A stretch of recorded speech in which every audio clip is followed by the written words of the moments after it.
জুলাই বিপ্লব বেহাত হয়ে গেছে। এই কথাটা মোটামুটি আগস্টের শেষ দিক থেকেই অনেকেই বলাবলি করতেছিলেন, কিন্তু কেউই হয়তো এটাকে নিয়ে খুব বেশি গুরুত্ব দেননি। প্রফেসর ডক্টর মোহাম্মদ ইউনূস তার মতো একজন ব্যক্তিকে সামনে রেখে আমরা একটা অন্তর্বর্তীকালীন সরকার গঠন করেছিলাম।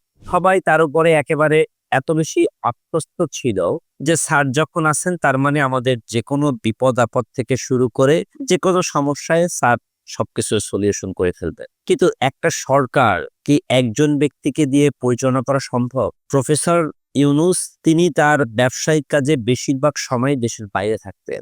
এই দেশের রাজনীতি সম্পর্কে তার ধারণাটা অত বেশি স্বচ্ছ ছিল না। অনেকটা তাকে জোর করে বলি অথবা অনুরোধ করে বলি তাকে এই পদে আমরা নিয়ে আসি, কিন্তু যারা তাকে এই পদে নিয়ে এসেছেন তারা কিন্তু প্রফেসর ইউনূসকে যথাযথ সহযোগিতা করছেন না।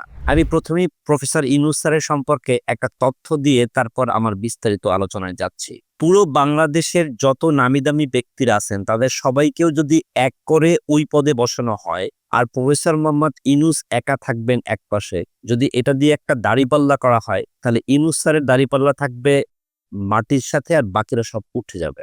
বহির্বিশ্ব থেকে বাংলাদেশের ব্যাপারে বিশেষ করে ভারতের কারণে যে সব চাপ আসতেছে তার সবকিছু তুরির সাথে মিলিয়ে যাচ্ছে শুধু একজন ব্যক্তির কারণে। তিনি হচ্ছেন প্রফেসর মোহাম্মদ ইউনূস। এই ব্যক্তিকে আমি বলবো যে তার সরলতাকে কাজে লাগিয়ে আমরা আপনাকে প্রধান উপদেষ্টার চেয়ারে বসালাম, কিন্তু একটাবার আমরা ভাবলাম না যে এই লোকটা যদি ব্যর্থ হয়, অর্থাৎ এই সরকারটা যদি ব্যর্থ হয় তাহলে এই ব্যর্থতার দায়টা সবচেয়ে বেশি তার মাথায় যাবে।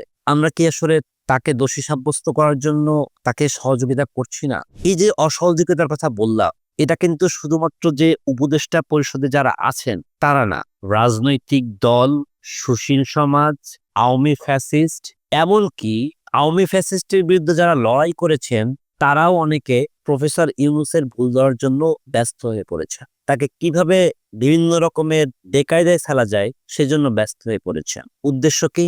উদ্দেশ্য একটা দ্রুত যেন কোনো একটা নির্বাচন হয়ে যাক, সংস্কারের কোনো দরকার নেই, জাস্ট নির্বাচনটা হয়ে গেলে ক্ষমতায় চলে আসলো, তারপর তারা হয়তো আইওয়াস কোনো কার্যক্রম করবে, যথারীতি আগের মতোই সবকিছু চলবে। মাঝখান থেকে কি হলো, একটা দলের নাম একজন ব্যক্তির নাম পরিবর্তন হলো, শেখ হাসিনার জায়গায় হয়তো অন্য একটা নাম আসবে, বাট তাদের ফ্যাসিস্ট চরিত্র আমার মনে হয় আদৌ পরিবর্তন হবে না। যদি পরিবর্তন করার ইচ্ছাই থাকতো তাহলে প্রফেসর ইউনূসকে শুধু মুখে না বলে কাজ দিয়ে দরকার ছিল তাকে সত্যিকার ভাবে সহযোগিতা করা। তাকে বারবার প্রেসার দেওয়া হতো না, নির্বাচন করেন নির্বাচন করেন, সংস্কার দরকার নেই। আমি কারো নাম নিচ্ছি না, নাম নেওয়ার দরকার নেই। এদেশের মানুষ এখন আর এতটা বোকাচোদা নাই, তারা এখন যথেষ্ট ভালো বোঝে। আপনি বলেন 5ই আগস্টের আগে লঞ্চ ঘাট, খেয়া ঘাট, বাস স্ট্যান্ড, তারপরে আপনার ফুটপাত, টেন্ডারবাজি, এই ধরনের কাজগুলোতে কি আমরা ফ্যাসিজম দেখি নাই? দলীয়করণ দেখি নাই? দলবাজি দেখি নাই? দেখছি। 5ই আগস্টের পর কি এগুলো থেমে গেছে? না, একটু থামে নাই। কেউ না কেউ করছে, সে যেই হোক না কেন। এখন কার নামটা এখানে সবচেয়ে বেশি আসবে আমি মুখে নিলাম না, কারণ ইদানিং দেখতেছি তারাও অনেক বেশি ক্রেজি হয়ে উঠছে। এখন আসি যে এই যে অভ্যুত্থানটা ব্যর্থ হতে চলেছে তার জন্য কার কি দায়। রাজনৈতিক দলের লোকজনের কথা বললাম, এখন সরকারের সংশ্লিষ্ট ব্যক্তিদের কি দায় ছিল? প্রথম কথা হচ্ছে, গণভবন আপনি দখল করে নিলেন, লুটপাট হলো সেখানে। যদিও এই ধরনের এটাকে আমি লুটপাট বলতে রাজি না, কারণ ওখানে যা কিছু ছিল তা আমাদেরই ট্যাক্সের টাকায় বা জনগণের টাকাই সবকিছু ওখানে রাখা হয়েছিল। যাই হোক, এই ধরনের বিপ্লব করতে তখন কিছু বিশৃঙ্খলা হয়, সেই পরিসরে অনেক বড় কিছু হয় নাই। কিন্তু বঙ্গভবনকে আপনি কেন অক্ষত রাখলেন? বঙ্গভবনে কি কোনো ফেরেশতা বসা ছিল? 2 নম্বর পয়েন্টে আসি। ধরুন বাংলাদেশ ক্রিকেট দল বিশ্বকাপ জিতে বাংলাদেশে ফিরে আসতেছে, তখন স্বাভাবিক চিত্রটা কি হয়? ক্রিকেট দলকে সংবর্ধনা জানাতে আমরা মানুষরা এয়ারপোর্টে গিয়ে কি করি? ফুল নিয়ে যে যার সামর্থ্য অনুযায়ী দাঁড়িয়ে থাকি। কেন দাঁড়িয়ে থাকি? তারা আমাদের দেশের সম্মানকে অনেক উপরে উঠিয়েছে। জুলাই আন্দোলনে এদেশের রিকশাওয়ালা, মুচিওয়ালা, সাধারণ শ্রমিক, এমনকি বৃদ্ধ নারী, মধ্যবয়স্ক মহিলা, তাদেরকেও আমরা দেখেছি আন্দোলনকারীদেরকে অন্তত এক গ্লাস শরবত বা এক প্লেট ভাত খাইয়ে সাহায্য করেছে। এখানে ছাত্রদের মধ্যে ছাত্র দলের ছেলেরা ছিল, ছাত্র শিবিরের ছেলেপান ছিল, এমনকি ছাত্রলীগের অনেক ছেলেপান পদত্যাগ করে এসেও তারা এই আন্দোলনে ছিল। অর্থাৎ আপামর জনগণ এই আন্দোলনে ছিল। কিন্তু তারপর আপনাকে দেখতে হবে নেতৃত্বে কারা ছিল।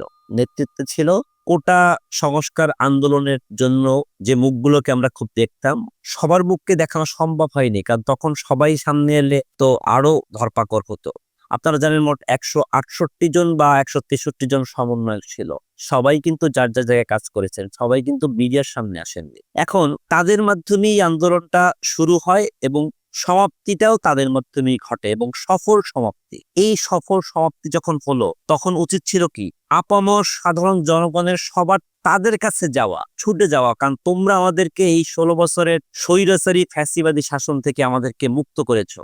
কিন্তু আমরা কি দেখলাম, সেনাবাহিনী নির্দিষ্ট কিছু লোকজনকে টেলিফোন করলেন, তাদেরকে প্রোটোকল দিয়ে ক্যান্টনমেন্টে নিয়ে গেল, ক্যান্টনমেন্টে বসে তারা একটা বৈঠক করলেন খুব আরামায়েশ করে, সেখান থেকে বেরিয়ে বঙ্গভবনে গেলেন। অথচ এই বঙ্গভবনের চেয়ার থেকে সকল সিগনেচারের মাধ্যমেই কিন্তু ফ্যাসিস্ট শেখ হাসিনার সকল কার্যক্রমকে বৈধতা দেওয়া হতো। সেখানে গিয়ে আপনার কি করলাম, একটা সরকার হবে, তাকে বললাম এইটা করতে, তিনি সংসদ ভেঙে দিলেন। আমরা মনে করলাম মেলা বেশি, আমরা অনেক আগায় গেছি আমরা, কিন্তু আমরা কি করলাম, শপথ নিলাম বঙ্গভবনে। তখনই আমরা পুরাতন সিস্টেমের মধ্যে বসে গেলাম। কিন্তু শপথটা যদি বঙ্গভবনে না হয়ে কোনো উন্মুক্ত স্থানে হতো, যেসব শহীদরা তাদের জীবনকে বিলিয়ে দিয়েছেন তাদের কোনো আত্মীয় স্বজনের মাধ্যমে শপথটা পড়া হতো, তাহলে হতো এটা বিপ্লব। 3 নম্বরে আসি, সংবিধান। আপনি কেন পুরাতন সংবিধান থাকবেন? 72-এর সংবিধানে এমন কি ভালো গুণ আছে? যদি ভালো গুণই থেকে থাকতো, তাহলে শেখ মুজিবের 71 থেকে 75-এর শাসনামল সোনালী যুগ ছিল। শেখ হাসিনা এই সংবিধানকে 2011 সালে আবার ফিরিয়ে এনেছিলেন, তাহলে সেটাও সোনালী যুগ ছিল। এখন দেখতেছি আমাদের দেশের একটা বৃহৎ রাজনৈতিক দল 72-এর সংবিধানকে ফেলে দেওয়া যাবে না, সেখানে কিছু সংশোধন করতে হবে, এই বয়ান দিচ্ছে। এর ন্যারেটিভের কারণটা বুঝতেছেন? তারা চাচ্ছে এইটা যদি করা যায় তাহলে পুরাতন সিস্টেমটা বলবৎ থাকবে এবং পুরাতন সিস্টেমের মধ্য থেকে যা যা সুযোগ সুবিধা তো বুঝতে পারছেন, মানে তাদের দলীয় আনুগত্যের মধ্যে থেকে তাদের দলীয় কিছু লোকজন যথারীতি পেট ভারী করতে পারবে। আর এই ইনফ্লুয়েন্সটা কিন্তু দিয়ে গেছে স্বৈরাচার শেখ হাসিনার দোসররা, কারণ তারা গত 16 বছর দেখেছে পড়াশোনার দরকার নেই, মেধার দরকার নেই, শুধুমাত্র মিছিল, মিটিং, মাস্তানগিরি, হেলমেট বাহিনী, ডান্ডাবাড়ি এইসব যদি করা যায় তাহলে খুব অল্প সময়ের মধ্যে অনেক টাকা পয়সা রোজগার করা যায়। এখন এই রোগে ধরেছে যারা ক্ষমতায় যেতে চাচ্ছে তারা, কিন্তু শুধুমাত্র একটা নির্বাচন, একটা নতুন সরকার, এটার জন্যই কি প্রায় 1700 ছেলে মেয়ে জীবন দিয়েছে, 30 থেকে 32,000 ছেলে মেয়ে বা সাধারণ মানুষ তারা আহত হয়েছে। কি উত্তর দিব আমরা আবু সাইদদেরকে? কি উত্তর দেব মুগ্ধ ওয়াসিমদেরকে? আছে কোন উত্তর? আমার জানা নেই। আপনাদের কি জানা আছে? এভাবে যদি এত সুন্দর একটা বিপ্লব বা অভ্যুত্থান শেষ হয়ে যায়, অকালে মরে যায়, সত্যি জাতি হিসেবে আমরা খুব বেশি এগোতে পারবো না। মাঝখান থেকে বদনামের ভাগিদার হচ্ছেন আমাদের বিশ্ববরেণ্য অর্থনীতিবিদ, শান্তিতে নোবেল জয়ী ডক্টর মোহাম্মদ ইউনূস স্যার। আপনার কাছে আমরা, অন্তত আমি ব্যক্তিগতভাবে অগ্রিম ক্ষমা চেয়ে নিচ্ছি। আমরা আপনাকে বসালাম শুধুমাত্র আমাদের সুবিধার জন্য, আপনার মেধাকে আমরা কাজে লাগাতে পারলাম না।